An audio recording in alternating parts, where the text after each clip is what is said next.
Definitely going to be doing a day in the life of a social worker, but I wanted to get more in particular about safety as it relates to the pandemic, what it looks like as a social worker doing home visits, and the purpose of safety and what that looks like. So we're going to be kind of walking through what that looks like and what that details. And the first part of what we're going to talk about is all preparation, right? So how do you prepare? If you guys are working in roles that require home visits, comment down below and let us know what that looks like for you. I think it'll be pretty cool for other people to see the various different types of jobs that require home visits.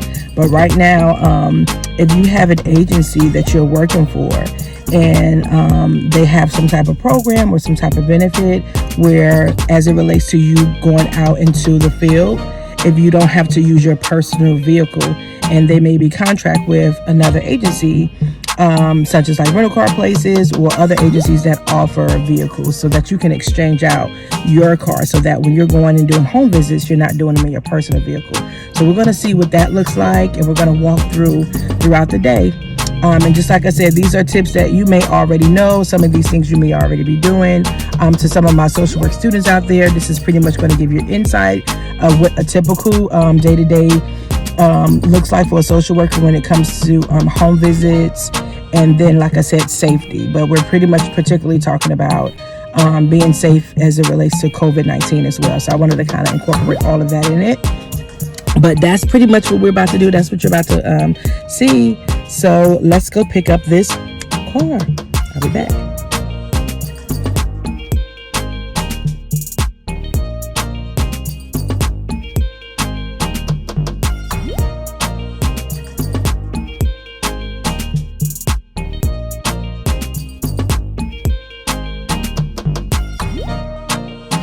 Okay, they said they're trying to wait for something. Huh? No, I'm waiting for the car. I'll get in a little bit. This one, take your time. I actually know the person over there.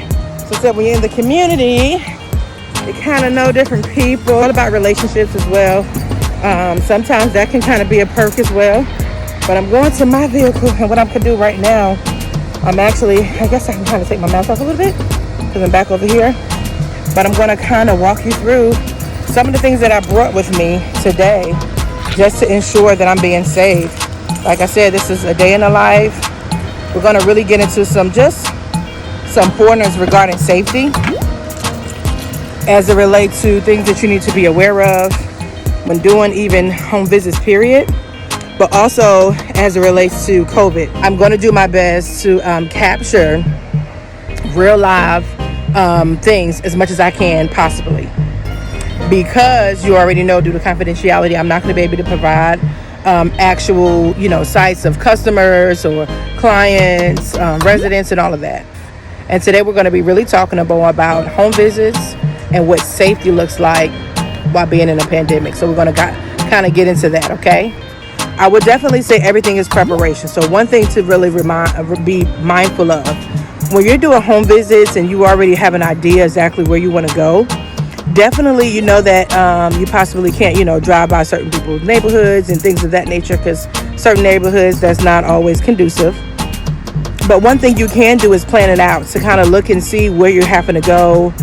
You want to make sure that you have some type of idea of where you're going, and if you want to be able to go early, you can kind of look up certain areas and to kind of give yourself some type of insight of where you could be going. I know certain things you can't, put direct addresses in certain things, but there's ways that you can look at the general area. Okay. What I'm about to do right now, I'm actually about to show you all just some different safety precaution measures, things that I do to prepare, things that I do to enhance safety. But like I said, the main thing is actually being prepared. You want to make sure that you're prepared as possible, if at all. The night before, you need to definitely have your phones charged up. If you have a work phone, you want to make sure that your work phone is charged up or your personal phone is charged up. these are little things that you can kind of sometimes forget. There can kind of be, things that that are staples to do, but you can sometimes forget to do. So you definitely want to make sure you do that. You definitely want to try to see if you can prepare it all to kind of know what area you're going to, just to kind of ensure that you are aware of at least the duration, how long it'll take to kind of get there. You definitely want to be mindful of that, because you definitely want to make sure that, different exit entries. I'm talking about the importance of knowing how you park when you go into a home visit. You definitely don't want to park, in a space in the event that you need to leave really fast. You want to make sure that you are possibly backing up in spaces versus having your car inward where you have to back out. You want to be able to make your goal in the event that you need to exit abruptly as fast as you can. You have to be mindful of clients and customers, and sometimes things are not even dealing with our per se clients or customers, but maybe their neighbors or people around that may have things going on that affect the area that you're in, so it's not always our clients. But I definitely want you to be aware and be safe, because like I said, oftentimes we are not accompanied by any type of law enforcement with us. We're actually going out and doing the fields, going into the field on our own. So you have to really be mindful. I remember there was a time too when I was doing a program where I actually had to, I was able to be accompanied by another helping professional. So it really, really helped to kind of go by two. But sometimes you're not always granted that opportunity, and that's not always the case. But I'm about to get into some of the PPEs and things that I'm going to be doing to ensure that I'm safe. Right now I'm by my personal vehicle, so I don't have it on yet, but I just took it off actually because it's right here. But I have some other things, but let me do that. Let me show you what I have with me, okay? But water, definitely. I normally take about 3 bottles with me, depending on how long I go. You may can kind of go a little longer. I may take more with me depending on the duration of how long I'm going to be out, like in the field. I definitely, as of right now, and I used to not even bring this, but like I said, with COVID and stuff like that, it's brought about so much awareness to germs and things of that nature. So I try to bring some Clorox wipes with me. I also forgot about, this is hand sanitizer too. But no, I have something else. Hold on one second, y'all. Yeah. This is one that I like to do too. It's just something that has like a little essential oils in it, and it's a spray. I kind of like the sprays nowadays, so definitely that. This is like an inexpensive brand. Like if I don't have anything, I'll try to keep something with me with that. That's like 70%. I want to say I could probably have this at a dollar store somewhere. This one has how much? 80. So this is like things that I kind of use to kind of help, keep me safe. This is like more of a comfortable type mask. My mommy got it for me, and Houndstooth is like one of my favorite prints. But I normally wear this out by itself, or I have like some of the surgical ones on. But because of today, we're bringing out the big guns. We're not playing no games. So I have an N95 here, and then I also have some other N95s. It's a different type. I want to say this is like a duck style N95. So it's more, it provides some different versatility of how you wear it. Because like I said, when I first tried this on, like it made me anxious of actually having to put this on, over my head. As you also can see, I have my mace with me. In the event, animals, different things, because we are in an environment, we're outside.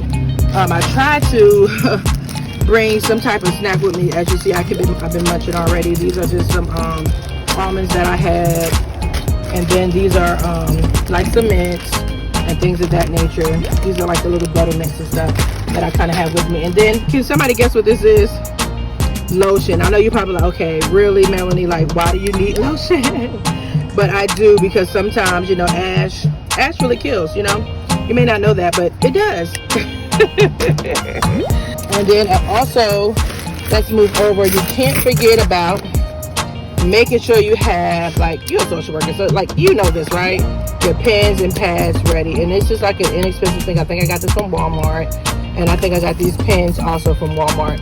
So just making sure that you have things available. I have way more pens in my bag, but these are mainly what it is. So yeah, that is so far some of the things right now that I have. And feel free to let me know, what are some of the things that you all do and bring? Like, I don't have, like, do you all provide any additional things outside of this? What are some of the things that you're doing to be PP'd up in a safe way to combat COVID, and then also this new variant that they have out here? Let me know. Comment down below.